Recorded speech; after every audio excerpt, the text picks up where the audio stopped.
important for us to know who may have been in that vehicle at the time. For the residents in that area, I think it's safe to say that we believe this is not a random crime, that there are persons probably known to the victim that were involved. And because of that fact, I'm sure that there are other people in the community or in our city that actually have knowledge of the crime also. I've been in contact with family members of the victim who are not really from Indianapolis, that are looking to me and my fellow detectives to kind of get some closure for this case, and we're doing everything we can to get as many leads as we can. But we really would like the community's help with this case. The victim was an avid collector of like coins and stamps and stuff like that. Probably had some significant jewelry that may be missing from the residence. So it's possible that people involved in this crime could be trying to move that type of property. Maybe somebody had contact with somebody, you know, through different websites, Craigslist, stuff like that, where somebody could have been involved in trying to sell this type of property. In all your years of, is this one of the worst cases you've seen, or is somewhere in the middle? Or? Anytime there's an innocent victim that's in his residence and he gets treated the way he was treated and killed inside your own residence where you're supposed to feel safe, I mean, we take it seriously. And I mean, it's hard to say, you know, which cases are worse, but I mean, this one sticks with you just because of the manner of death that he endured inside his own residence. And so we take it personally, and with the family looking to us for answers, you know, it makes us want to do everything we can, as we do on every case that we get, to try to get closure for the families. Is this, you think this one's going to be tough to solve? Tough to solve? Yeah.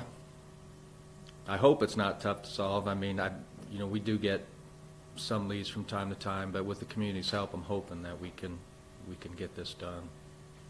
So if someone what would you need to do? You need them to call? You need to come to see you? They can either contact me in the homicide office, or they can call Crime Stoppers at 262-TIPS.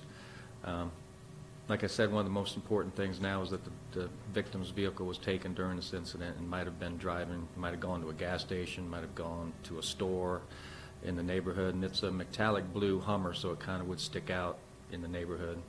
That's probably why it was dumped in the same neighborhood when they left it behind. I don't know if they spent a lot of time outside the subdivision, but they may have. And anybody that saw who could have been driving that vehicle would be key to the case. Not to be too nosy, but just being nosy. There were no prints inside the vehicle that you guys found? Well, we have recovered a lot of evidence, crime lab, but we have not gotten returns on those yet. So that's all being processed at this time. But we did get a significant amount of evidence collected at the scene and from the vehicles involved. What's the message, overall message, that you want to communicate to the neighbors in that area as it relates to crime? Because it scared a lot of people. What's the overall message you want to send to that community, specifically that victim whose family members are away? Right. I think the most important, as always in these cases, is just to keep an eye out on your neighbors and pay attention to what's going on in your neighborhood.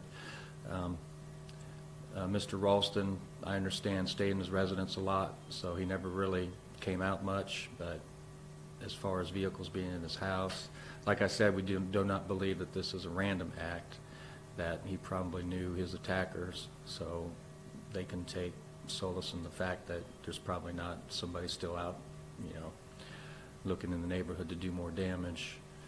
But as far as the families, I mean, every case that we get, we make contact with the families of the victims, and you know, we try to do everything we can to solve these cases. And it's a constant reminder that, you know, we're the only ones that are representing the victims and their families, and we really do need the community's help. Just speak of just senseless murders. It seems like it's just random. People just don't care for the next person. Right. In the major cities across our country, it's getting really bad with respect to the loss of life and the disrespect for human life, really. And it seems like property, you know, material things are more important than human life anymore, and it's just something's got to change. And one way for that to happen is for the community and the police to come together and do what we can to make sure that this doesn't continue. Now, you've spoken with the family, and I know you can't say too much, but is there anything that you could share with the public that the family may talk about, maybe their loved one?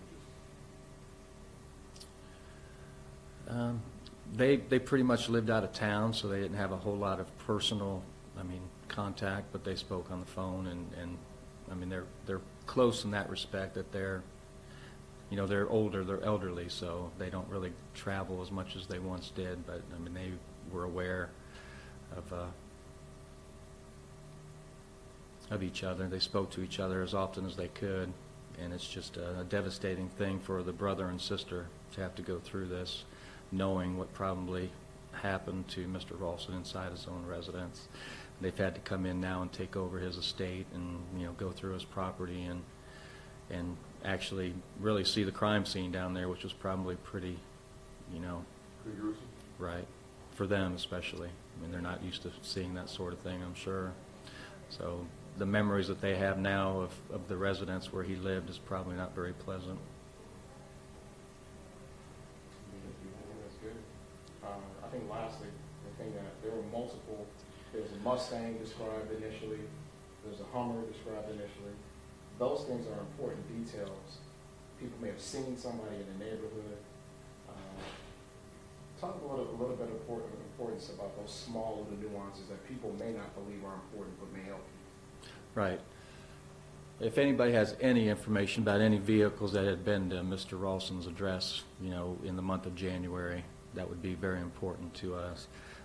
The Hummer obviously was recovered, and it did belong to the victim, but there were other, like a convertible that was described that was in the driveway a few times. So we need to know if anybody saw who got in and out of that vehicle, how often it may have been there, if they actually know any names or anything like that. So, Do you know if the victim had any previous people attempted break-ins or any calls to his home? He didn't really have any reports on file. Just once in a while he would call based upon, phone call scams that he was involved in, people calling his house. But other than that, he didn't have any break-ins, burglaries, thefts that I know of. So he seemed like a person, from what I understand, that would help people. He would help finance cars for people and stuff, which is how a lot of this information probably came out. He had a big heart when it came to helping individuals like that, which in the long run, maybe he, trusted too many people, led them close to him, and it might have led to this incident. So there was nothing in his background that would be of alert to you? Not criminal. He had no criminal history at all, so yeah, there was nothing like that. Wasn't involved in any crimes that I could determine. Anything else, Detective, you want to add? I don't believe so. There's Chuck Benner. Hey, what's going on? I will always show up to talk to Chuck Benner. So y'all have I thought you were done. I thought you were done too. Now it looks like Russ coming. Okay. Otis, did you already? He already did. I was live streaming, baby. All right. Oh, you were? Yeah. Starring Otis Have Jones. you asking questions? Hey, man, I do it all. What don't I do? There you go. One-man band. There you go. Shame. Are you asking Hey, we're questions done too? here. Oh, he's going to be on there? Yeah. You asking questions? That's all right. No. Oh, we're 59 going to set up. You want to Yeah. continue to stream, but Yeah. we got Yeah. 2 minutes. How you been? Not too bad. How you doing? Get my messages? I did late last night. I was off, so I was out running around. Did No, they- it's not about These are the only